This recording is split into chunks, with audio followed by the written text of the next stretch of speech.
आज बकासुर का वध है। बगुला की तरह जो लोग ध्यान लगा लगा के भगत बने हुए हैं उनका ही वध है आज। आज भगवान बकासुर का वध करेंगे।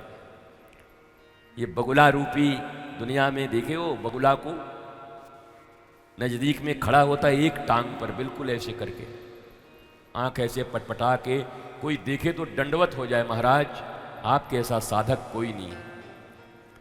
बगुला कभी गहरे पानी में नहीं रहता, छिछले पानी में ही रहता है। मछलियां नजर आए, एक एक करके आती जाएं और टक से प्रणाम वो करते हैं, उठा करके गप लाइन लगाए दर्शन का। तो एक मछली ने दूसरी मछली से पूछा, बहन यहाँ दर्शन करने जाते तो सब हैं, आता कोई नहीं।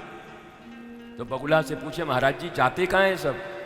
बोला, गीता का ज्ञान तुमको नहीं है, एक बार जो मेरी शरण में आ जाता है वो पूर्ण जन्म मरण से मुक्त हो जाता है। महाराज खा गए हो, कह रहे हो जन्म मरण से। ऐसे बगुला भी यहाँ बैठे हुए भारतवर्ष में और दुनिया में बगुलों की भी कमी नहीं है महाराज। आखिर हमारा धर्म बदनाम हुआ, हमारे धर्म पे अगर आवाजें उठाई गई तो ऐसी बात नहीं है। बाकी तो कुछ विधर्मी लोग हैं, कुकर्मी लोग हैं, उनको रास नहीं आता सनातन, कुछ न कुछ बोलते ही रहते हैं। पर ऐसी भी बात नहीं कि बिल्कुल ही बगुला नहीं है, बगुलों की भी कोई कमी नहीं है। टकाटक टकाटक टकाटक एक पैर पे खड़ा रहता है बगुला, ऐसे करके, एक पांव ऐसे एक पांव ऐसे रखता है, मानो आशीर्वाद की मुद्रा में है। तो हमारे संग भी जो लोग आए हैं, हमारे प्रिय लोग, सेवा का दंभ भरते हुए, अब बेचारे एक बर्मन जी हमारे हैं, अब एक बर्मन जी के ऊपर में सारा लठिया लगा करके कह रहे हैं तुम ही पूरा गिरिराज जी उठाओ। अच्छा, काम में काम क्या है मैं तुम्हें बताऊं। अगर कोई कार्य होवे तो बाकी लोग यही काम समझते हैं कि हम उन तक बात पहुंचा दे, वही उनका काम है। वाह भैया, एक व्यक्ति तक बात पहुंचा दे, इसी को कर्म समझते हैं। जरा सोचो, भगवतीय कार्य में तुम साधारण सामाजिक कर्म में भी जाते हो, किसी के विवाह इत्यादि, गांव में विवाह शादी हो रहा है, तब भी तुम अपना हाथ बटाई देते हो। और आज परमात्मा का यहाँ जन्म हुआ, कल यहाँ फिर विवाह होगा, इससे बड़ा उत्सव और अवसर जीवन में तुम्हें कब मिलेगा, कब आएगा? अगर प्रत्यक्ष भागीदारी न रहे तो याद रखना, इस दुनिया में बिना शुल्क के तो भगवान भी नहीं मिलते। कौन कहता है भगवान बिना शुल्क के मिलते हैं? साबित करो, मैं शास्त्रों से साबित करता हूं।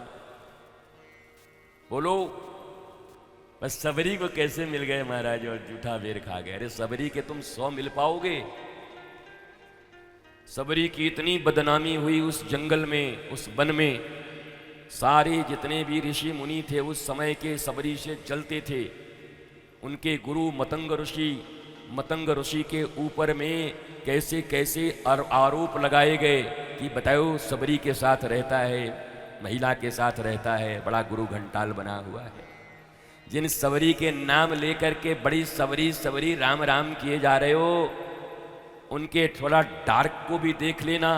उस समय के उपस्थित लोगों के हृदय में उनके प्रति कैसी धारणा थी।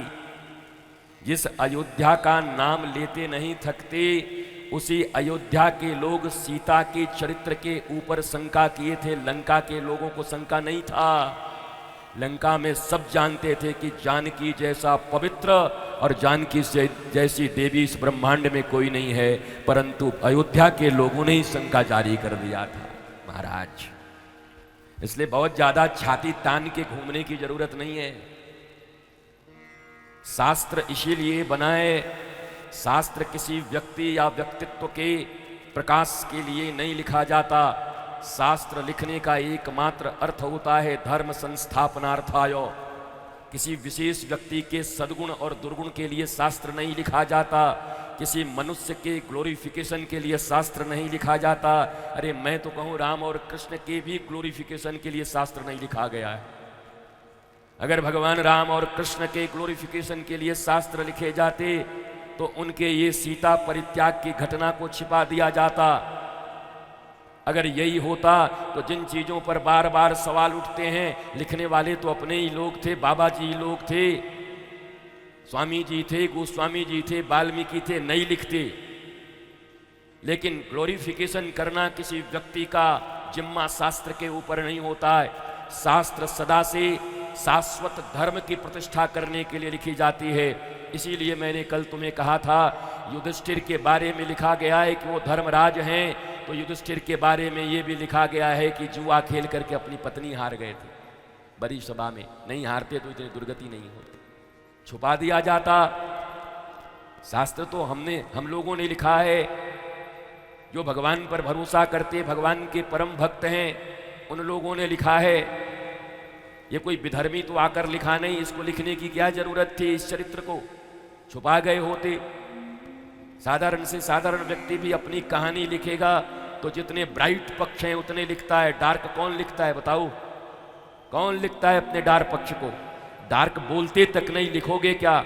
अपने घर में पति पत्नी से नहीं बोलती, पत्नी पति से नहीं बोलता, बेटा बाप से नहीं बोलता, रिश्तेदार रिश्तेदार से अपने डार्क को नहीं बोलता, नेता जनता से नहीं बोलता, जनता नेता से नहीं बोलती। कौन है जो अपने डार्क पक्ष को सामने रखता है, अंधेरे पक्ष को सामने रखता है, काले पक्ष को सामने रखता है, बुरे पक्ष को सामने रखता है, गंदे पक्ष को सामने रखता है? कौन है? नो वन हियर, कोई नहीं है। लेकिन जरा देखो भारतीय शास्त्रों की महिमा और गरिमा, इनकी महानता को देखो। जो लोग शास्त्रों के ऊपर उंगली उठाते हैं उनको इतना भी मालूम नहीं कि अगर ये न लिखा गया होता तो तुम पढ़ भी कहां से पाते। कभी किसी व्यक्ति के ग्लोरिफिकेशन के लिए कोई शास्त्र आज तक, रामचरितमानस राम जी का ग्लोरिफिकेशन करने के लिए नहीं लिखा है, धर्म की स्थापना करने के लिए लिखा गया। श्रीमद् भगवत गीता श्री कृष्ण इसलिए बोल रहे हैं कि धर्म की स्थापना हो। महाभारत इसलिए लिखी गई है कि धर्म की स्थापना हो। शिव महापुराण इसलिए लिखा गया है कि धर्म की स्थापना हो। देवी महापुराण इसलिए लिखे गए हैं धर्म की स्थापना हो। हनुमान चालीसा इसलिए लिखा गया है धर्म की स्थापना हो।